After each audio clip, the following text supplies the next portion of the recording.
宝可梦旅途97集已经更新几天了，非常抱歉没有及时更新。这集是日常，小智和小豪再次来到之前的呆呆兽之岛，在这里自然看见了非常多的呆呆兽。这些看上去傻乎乎的家伙，在那边悠然自得的生活着。看着他们懒洋洋样子，小智也学着呆呆兽趴在地上放松。但小豪可不是来这里玩的，一球超人再次上线，直接收服了一只呆呆兽。这时候只听一声巨响，好像什么东西撞到这个呆呆兽之岛。站在上帝视角，我们不难看出是另一座岛，而岛上有着一群奇怪的家伙。小豪想要去调查，不过小智似乎是被呆呆兽传染了懒癌，他趴在地上不想动弹。这时候一群不速之客就出现了，没想到是另一种样子的呆呆兽。没错，这种呆呆兽是加勒尔地区的亚种，亚种体色更深，并且尾巴和额头有一片黄色。设定上是因为长期以来食用了加勒尔独有的植物的种子，导致样子发生了变化。这两种呆呆兽互相咬了一口对方的尾巴，加勒尔呆呆兽的尾巴是辣味的，这让普通的呆呆兽很是痛苦，而普通的呆呆兽尾巴是甜的，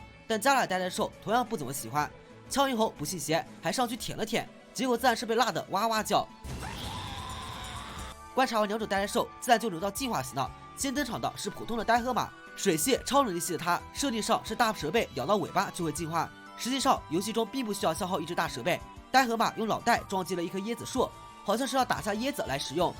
但是结实椰子没有掉下来，呆河马也就呆呆的望着，没有了下一步行动。就在这时，加勒亚种的呆河马出现了，这种宝梦是超能力加毒系的，它被大蛇被咬的部位则是手。设定上是因为被咬住产生了刺激，和体内的香料产生反应，突然进化了个体。加勒尔呆河马还挺聪明，使用必备武器招式将椰子打落下来，并且捡起来想送给呆河马。但是呆河马这个憨憨压根不明白发生了什么事情，自顾自的走掉了，这让志豪都觉得非常无语。这时候志豪听见一阵高昂的叫声，他们跑了过去，发现两种不同的呆呆兽已经聚集在一起，看上去是在对峙。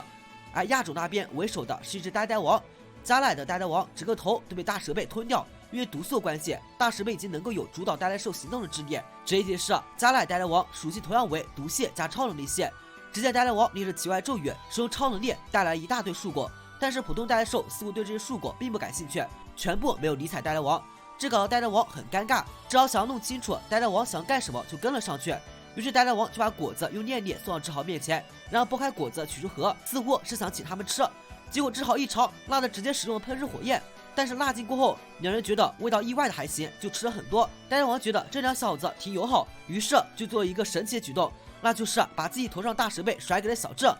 看上去是希望小智作为媒介去找普通呆呆兽安利那位种子。小智于是和以前一样，头上戴了个大蛇背，意识被大蛇背控制后就开始变得非常奇怪，还在那边唱着奇怪的 rap。